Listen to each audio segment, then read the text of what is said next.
나는 엄마 자격이 없어. 평생 이 말을 입에 달고 살았습니다. 아침마다 거울을 볼 때마다, 명절 때 아이들 얼굴을 볼 때마다 이 말이 가슴속에서 메아리 쳤습니다. 여러분은 어떤 부모이신가요?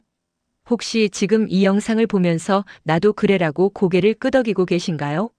아이 곁에 늘 있어주지 못한 것, 중요한 순간들을 놓친 것, 그것이 평생의 비처럼 느껴지시나요? 오늘 이야기는 그런 분들을 위한 이야기입니다. 아니, 정확히는 제 이야기입니다. 30년을 일만 하며 살아온 엄마 아이들과의 시간보다 회사 책상이 더 익숙했던 한 여자의 이야기입니다. 그리고 이것은 동시에 제가 깨달은 진실에 관한 이야기입니다. 우리가 못해준 것에만 집중하느라 보지 못했던 우리가 해준 것의 진짜 의미에 대한 이야기입니다. 시작하기 전에 부탁 하나 드릴게요. 이 이야기가 여러분께 조금이라도 위로가 되고 공감이 되신다면 구독과 좋아요 버튼을 눌러주세요. 여러분의 작은 클릭 하나가 이런 진솔한 이야기를 계속 만들어갈 수 있는 힘이 됩니다. 그리고 댓글로 여러분의 이야기도 나눠주세요. 우리 함께 위로하고 함께 배워가요. 자, 그럼 이제 시작하겠습니다. 새벽 5시 알람이 울립니다. 아직 깜깜한 집안에서 저 혼자 일어나 조용히 옷을 입습니다. 부엌에서 간단히 물 한 컵 마시고 현관문을 열 때 뒤돌아봅니다. 아이들 방 쪽을 바라봅니다. 불도 꺼져 있고 아무 소리도 들리지 않습니다. 잘 자라 얘들아. 속으로만 인사하고 문을 닫습니다. 이것이 제 하루의 시작이었습니다. 30년 동안 거의 매일 아침이 이랬습니다.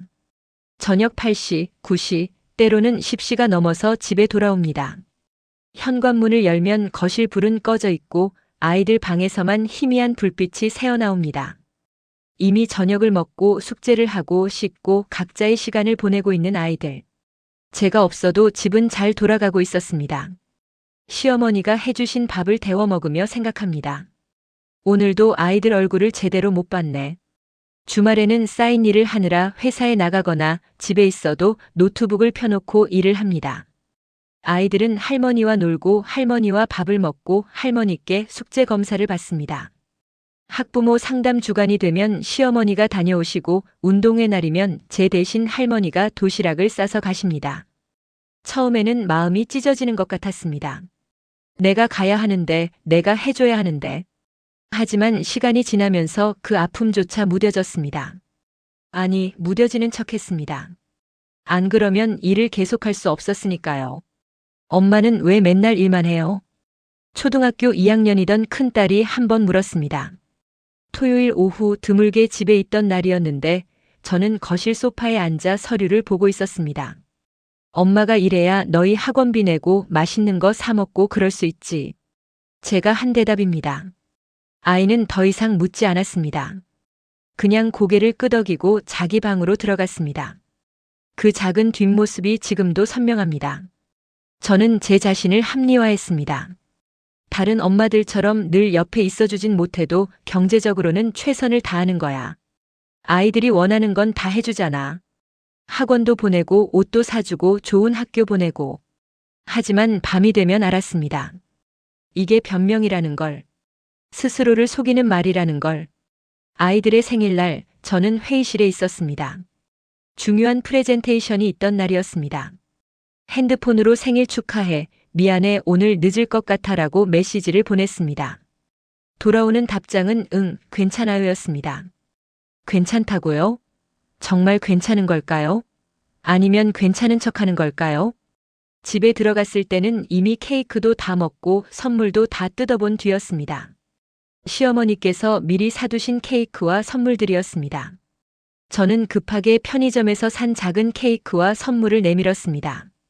엄마도 준비했어. 생일 축하해. 아이는 웃으며 받았습니다. 하지만 그 눈빛 속에서 저는 무언가를 읽었습니다. 실망? 체념? 아니면 그냥 익숙함? 가장 마음 아팠던 것은 아이들이 저에게 기대하지 않는다는 것을 느낄 때였습니다. 엄마, 내일 학교에서 발표 대회 있는데 올 수 있어? 미안, 엄마 그날 출장이야. 아, 그럴 줄 알았어. 괜찮아. 할머니 오신대. 그럴 줄 알았어. 이 짧은 말 속에 담긴 의미를 아시나요? 이건 단순한 이해가 아닙니다. 이건 포기입니다. 엄마에 대한 기대를 내려놓은 거예요. 명절이 되면 온 가족이 모입니다. 시댁 식구들, 친척들이 한자리에 모여 밥을 먹습니다. 아이들은 할머니 옆에 앉습니다. 당연하다는 듯이 저는 그 광경을 보며 쓸쓸함을 느낍니다. 우리 손주들 할매랑 제일 친하지. 시어머니가 웃으며 말씀하십니다. 아기는 없으십니다. 사실입니다. 아이들은 정말 할머니와 더 친합니다. 저보다 할머니와 더 많은 시간을 보냈으니까요. 딸이 중학교에 들어가던 해 처음으로 사춘기가 왔습니다. 짜증을 내고 방문을 쾅 닫고 말수가 줄어들었습니다. 하지만 그 감정은 저를 향한 게 아니었습니다. 할머니를 향한 것이었습니다.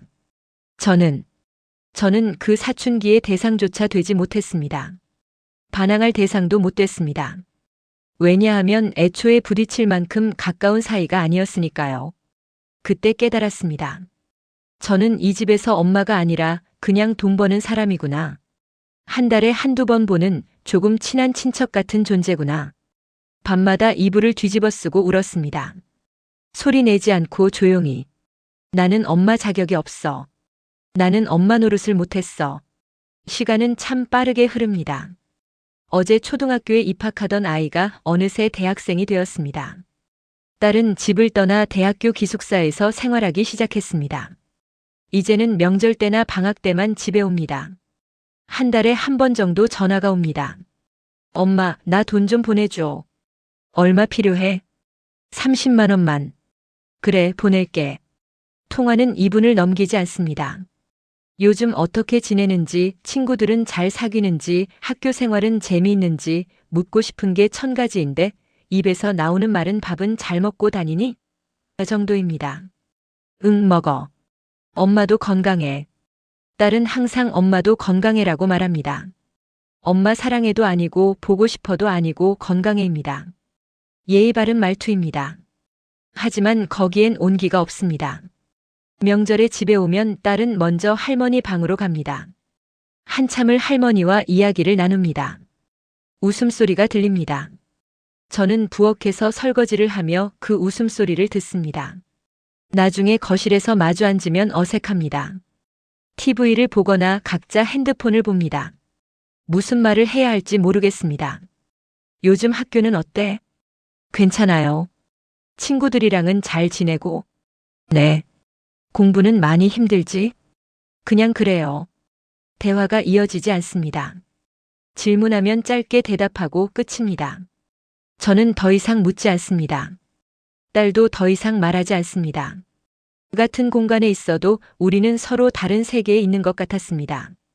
2미터도 안 떨어진 거리에 앉아 있는데 마치 바다 건너에 있는 것처럼 멀게 느껴졌습니다. 친구들과 이야기를 나눌 때가 있습니다. 우리 딸이 요즘 대학 생활 너무 재미있다고 매일 전화와. 뭐 하나하나 다 이야기해줘. 어제는 1시간 넘게 통화했어. 친구의 말을 들으며 저는 웃으며 고개를 끄덕입니다. 하지만 속으로는 부럽습니다. 그렇게 친밀한 관계가 부럽습니다. 왜 우리는 그렇게 되지 못했을까? 저도 딸을 사랑하는데. 저도 딸 이야기가 듣고 싶은데. 딸의 하루가 궁금한데. 딸이 무슨 생각을 하는지 알고 싶은데. 하지만 저는 그럴 자격이 없다고 생각했습니다. 그동안 옆에 없었는데 이제 와서 무슨 자격으로 가까워지려고 하겠습니까? 어느 날 딸의 친구 엄마를 우연히 만났습니다. 그분이 말씀하셨습니다. 따님 정말 독립적이고 의젓하시더라고요. 혼자서도 뭐든 잘하고 의지할 줄도 알고. 부럽습니다. 칭찬인데 마음이 아팠습니다. 독립적이라는 말이 혼자서도 잘한다는 말이 제게는 고발장처럼 들렸습니다. 그래요, 딸은 독립적으로 컸습니다. 혼자 해내는 법을 배웠습니다.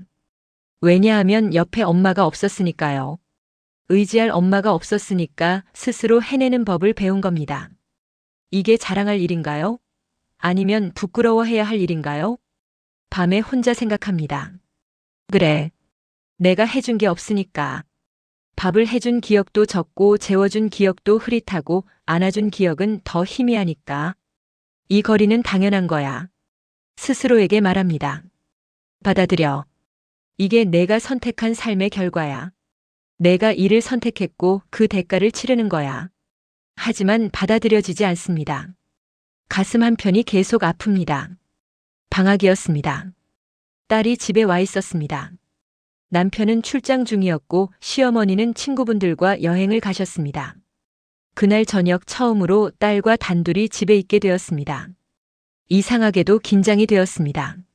내 딸인데 왜 이렇게 긴장이 될까요? 저녁 뭐 먹을래? 아무거나요. 엄마가 뭐 해줄까? 뭐 먹고 싶은 거 있어? 엄마 피곤하시면 그냥 시켜 먹어요. 결국 치킨을 시켰습니다. 요리를 할 줄 몰라서가 아닙니다. 자신이 없었습니다. 지금까지 한 번도 제대로 해준 적이 없는데 갑자기 뭘 해준다고 하면 어색할 것 같았습니다. 식탁에 마주 앉았습니다. 치킨을 먹으며 TV를 봤습니다. 말이 없었습니다. 오랜 침묵 끝에 제가 먼저 입을 열었습니다. 학교 생활은 잘하고 있어? 네, 괜찮아요. 또 짧은 대답입니다. 저는 더 물어보고 싶었지만 어떻게 물어야 할지 몰랐습니다. 그때 딸이 갑자기 말했습니다. 엄마. 응? 나 대학 포기 안 한 거 알아? 순간 손이 멈췄습니다. 뭐라고요? 포기? 대학을? 무슨 말이야? 제 목소리가 떨렸습니다. 딸은 치킨을 내려놓고 고개를 숙였습니다. 사실 1학년 때 정말 힘들었어.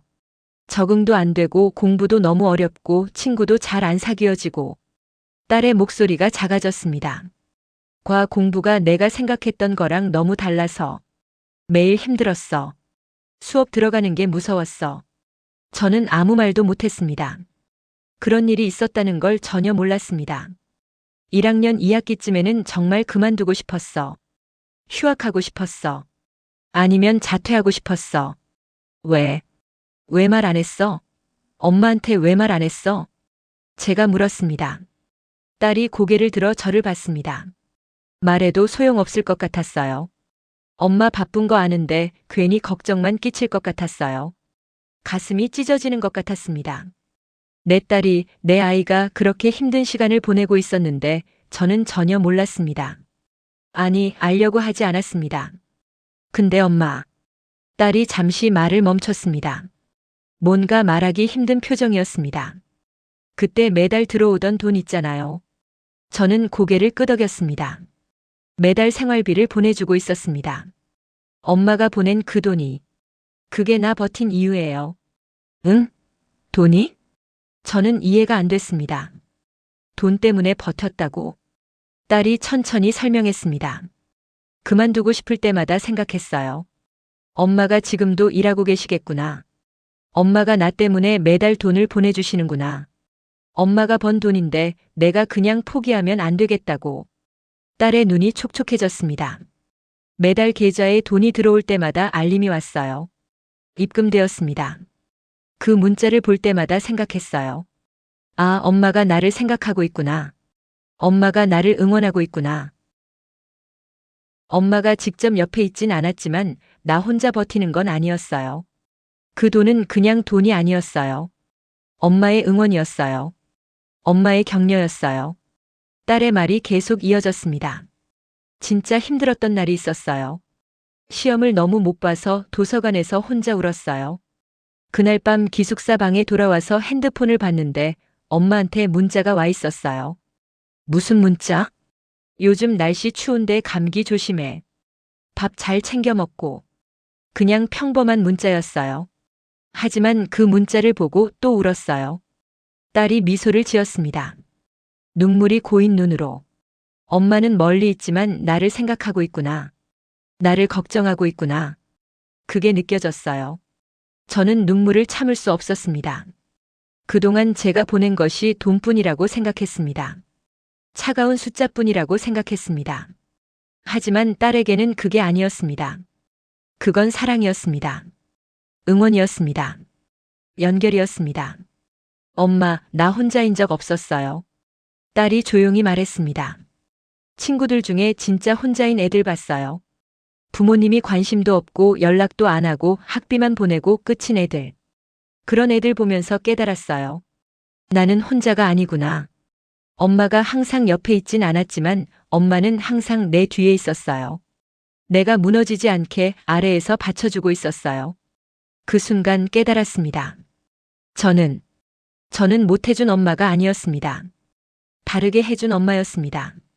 옆에서 손을 잡아주지는 못했지만 뒤에서 등을 받쳐주고 있었습니다. 직접 밥을 해주지는 못했지만 밥을 먹을 수 있게 해주었습니다. 운동회에 가지는 못했지만 운동회에 갈 수 있는 학교에 다니게 해주었습니다. 제가 보낸 돈은 단순한 돈이 아니었습니다.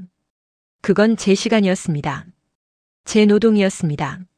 제 희생이었습니다. 제 사랑이었습니다. 매일 새벽에 일어나 출근하고 밤늦게 퇴근하고 주말에도 일했던 그 모든 시간들. 그건 아이를 버리고 일한 시간이 아니라 아이를 위해 일한 시간이었습니다. 저는 딸의 손을 잡았습니다. 처음으로 정말 오랜만에. 미안해. 엄마가 옆에 없어서. 엄마 괜찮아요. 딸이 제 손을 꼭 잡았습니다. 엄마가 옆에 없었던 건 맞아요. 하지만 엄마는 다른 방식으로 있어줬어요. 그것도 사랑이에요. 우리는 한참을 그렇게 손을 잡고 앉아 있었습니다. 처음으로 마음이 통하는 것 같았습니다. 그날 이후 많은 것이 바뀌었습니다.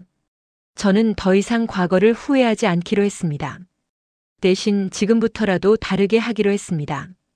회사 일을 조금 줄였습니다.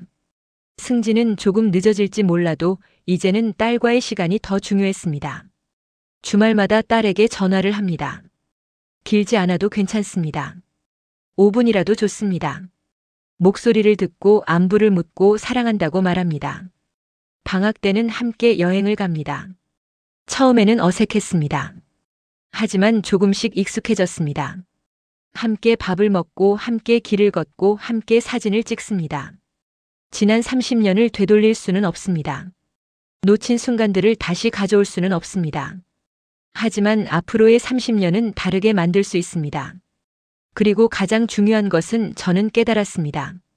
나는 나쁜 엄마가 아니었다는 것을, 못해준 엄마가 아니었다는 것을, 나는 보이지 않는 자리에서 아이를 살게 한 엄마였다는 것을. 여러분도 혹시 저처럼 자책하고 계신가요? 옆에 없었다고, 함께하지 못했다고, 해주지 못했다고 스스로를 탓하고 계신가요? 그렇다면 제 이야기를 기억해 주세요. 사랑은 한 가지 방식으로만 표현되지 않습니다. 옆에 있는 것만이 사랑이 아닙니다. 멀리서 응원하는 것도 사랑입니다. 묵묵히 일하며 뒷바라지하는 것도 사랑입니다. 보이지 않는 자리에서 받쳐주는 것도 사랑입니다. 당신도 충분히 좋은 부모입니다. 당신도 충분히 사랑하고 있습니다. 이제는 스스로를 용서하세요. 그리고 지금부터라도 당신만의 방식으로 사랑을 표현하세요. 늦은 건 없습니다. 지금이 바로 시작할 때입니다. 이 영상이 여러분께 작은 위로가 되었기를 바랍니다. 구독과 좋아요, 그리고 댓글로 여러분의 이야기도 들려주세요. 우리 함께 조금씩 나아가요. 감사합니다.